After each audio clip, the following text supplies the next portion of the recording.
اور جو مال تمہاری بیویاں چھوڑ مریں اگر ان کی اولاد نہ ہو تو اس میں سے نصف تمہارا ہے، پھر اگر ان کی اولاد ہو تو ترکے میں تمہارا حصہ چوتھائی ہے، لیکن یہ تقسیم وصیت کی تعمیل کے بعد جو انہوں نے کی ہو یا قرض کے ادا ہونے کے بعد جو ان کے ذمے ہو کی جائے گی۔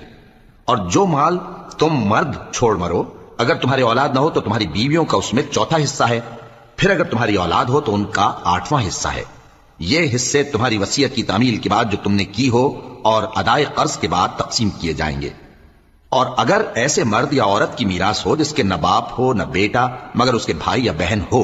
تو ان میں سے ہر ایک کا چھٹا حصہ ہے، اور اگر ایک سے زیادہ ہوں تو سب 1/3 میں شریک ہوں گے۔ یہ حصے بھی بعد ادائے وصیت و قرض بشرطے کہ ان سے میت نے کسی کا نقصان نہ کیا ہو تقسیم کیے جائیں گے۔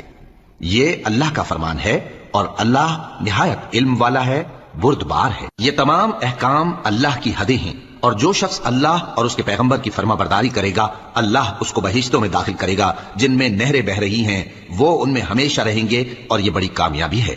اور جو اللہ اور اس کے رسول کی نافرمانی کرے گا اور اس کی حدوں سے نکل جائے گا اس کو اللہ دوزخ میں ڈالے گا جہاں وہ ہمیشہ رہے گا، اور اس کو ذلت کا عذاب ہوگا۔